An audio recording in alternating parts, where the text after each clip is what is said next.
Hi friends, मैं उपेंद्र कुमार पांडे। आप देख रहे हैं पंडित उपेंद्र स्टडी क्लासेस में। गैस में जैसा कि आप लोग को ऑटोमोबाइल इंजीनियरिंग के चैप्टर 4 के कुछ टॉपिक आपको नेक्स्ट क्लासेस में मैंने बात किया था।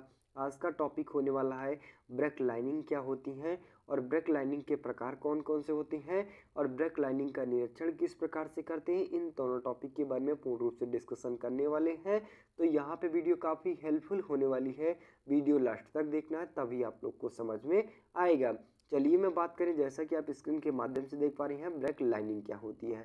अब देखेंगे तो जैसा कि आप लोग को मैंने ब्रेक लाइनिंग बताया था कि जैसे कि अगर जब हम ब्रेक मारते हैं, ठीक है, तो जो लाइनिंग होती है उसमें क्या करती है, जैसे जैसे जाके आपका सिमट जाता है और सिमटने के बाद हमारा पहिया रुक जाती है। अब बात किया था आपका ब्रेक लाइनिंग के प्रकार कौन कौन से होते हैं, तो आपके दो प्रकार के होते हैं। कौन कौन से होते हैं, तो एक ठोस बुनी हुई होती है और एक सांचे की ढली हुई होती है। कहने का मतलब है आपका कुछ इस प्रकार से फिगर बनता है जो ब्रेक लाइनिंग होती है। आप देखेंगे यहाँ पे ब्रेक लाइनिंग ये आप तक का तो ठोस लाइनिंग है। आप देखेंगे इसमें अंतर क्या है कि आपका जो यहाँ से यहाँ तक का इसका पार्ट है ये मोटा है, ठीक है, मतलब ये काफ़ी ज़्यादा मोटा है। वहीं पे आप लोग को इसमें देखेंगे तो ये आपका क्या है, आपके एकदम हल्का है, मतलब ये ठोस ब्रेक लाइनिंग के अंतर्गत आती है और ये सांचे के द्वारा बनाई हुई, ठीक है, ब्रेक लाइनिंग होती है।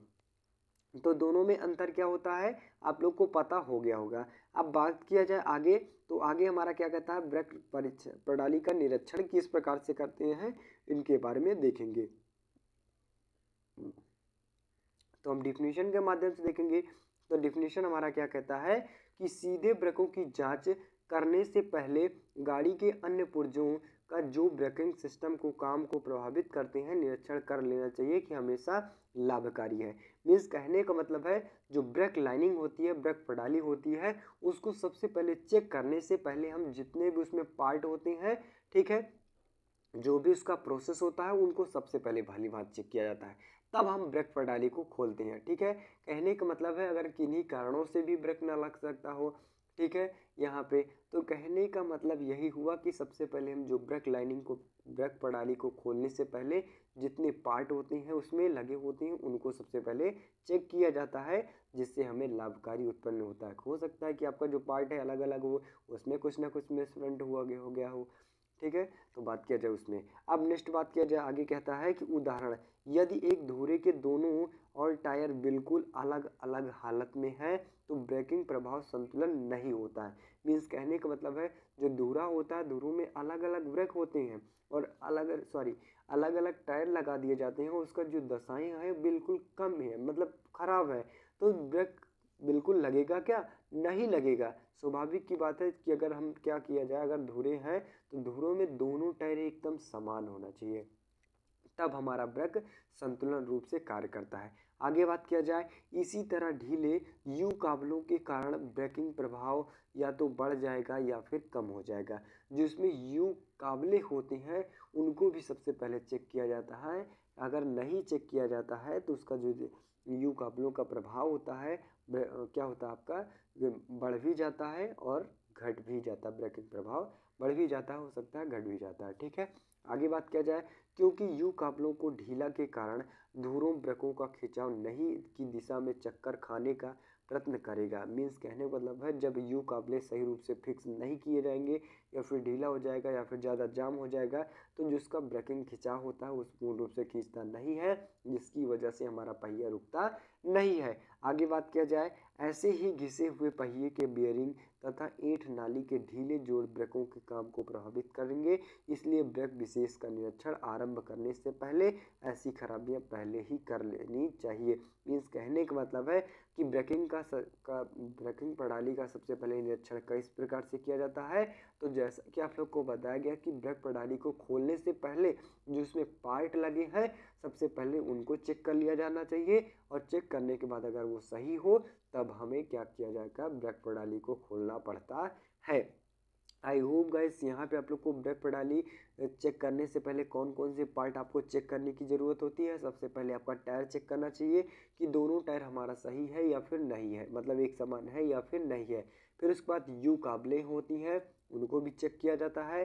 फिर उसके बाद क्या हो जाता है आपका वेग विशेष आता है, ठीक है, उनको भी चेक किया जाता है। फिर उसके बाद क्या हो जाता है, एट नली को भी चेक किया जाता है। मतलब 3 पार्ट ब्रेकिंग प्रणाली में अगर किसी ने किसी प्रकार का निरीक्षण करना है तो इन तीनों पार्ट को सबसे पहले भली भांति चेक किया जाता है, तब फिर उसके बाद ब्रेक प्रणाली को ओपन करते हैं। नेक्स्ट टॉपिक की बात किया जाए, ब्रेकिंग व्यवस्था में खराबियां कौन कौन सी आती हैं। ये निम्नलिखित खराबियां होती हैं, वो कौन कौन सी हैं। तो सबसे पहले आप देख पा रहे हैं हम ब्रेक की दक्षता की हानियाँ, मतलब जो ब्रेक हड्डी होती है धीरे धीरे क्या होती हैं, घिस जाती हैं। जिसकी गोटियाँ होती हैं क्या होती हैं, आपकी घिस जाती हैं, जिनकी वजह से हमारी ब्रेक नहीं लग पाती है। नेक्स्ट बात किया जाए आपका ब्रेक मंदन, बीच से किसी न किसी प्रकार के अचानक से अगर ब्रेक लगानी हो जाए तो कोई ना कोई पार्ट उसका टूट जाता है, वही क्या कहलाता है, आपका ब्रेक मंदन कहलाता है।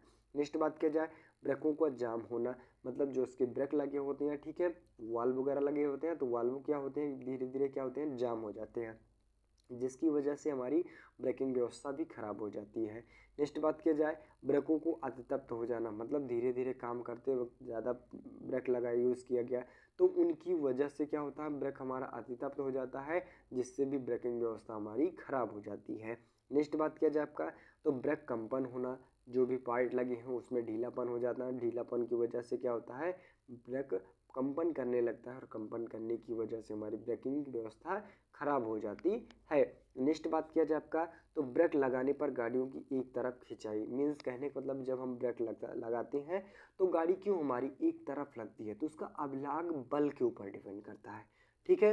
इनकी वजह से भी हमारी ब्रेकिंग की खराब व्यवस्था खराब हो सकती है।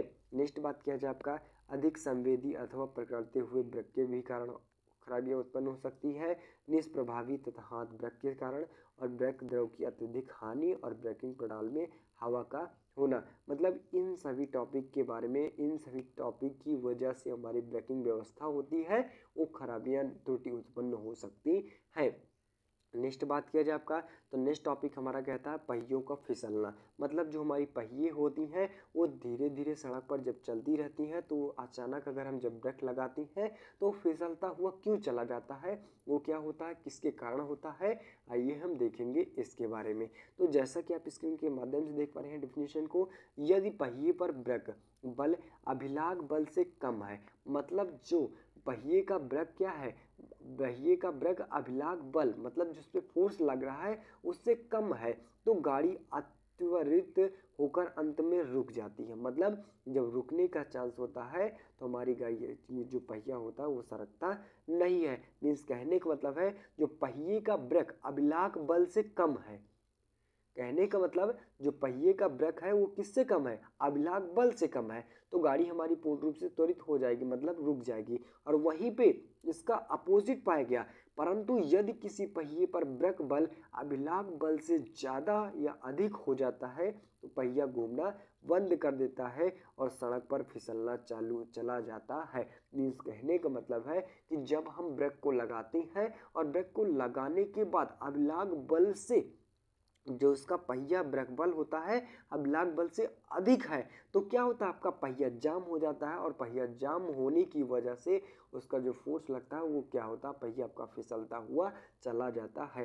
ये किसके ऊपर डिपेंड करता है, आपके अभिलाग बल के ऊपर डिपेंड करता है। नेक्स्ट बात किया जाए, आगे बात किया जाए, जबकि गाड़ियों में गतिज ऊर्जा पहिया और सड़क के बीच में घर्षण ही व्यय नहीं हो जाती, अधिक टायर घिसाई के अतिरिक्त पहियों की इस प्रकार की फिसलन के कारण स्टीयरिंग कठिन हो जाती है, जिससे दुर्घटना का भी चांस हो जाता है। ये सब किस पे डिपेंड करता है, आपका अभिलाग बल पर डिपेंड करता है कि जब क्या होता है, अगर आपकी गाड़ी फिसलती रहती है मतलब पहिया फिसलेगा तो उसमें दुर्घटना होने का चांस बिल्कुल ज़्यादा हो जाएगा।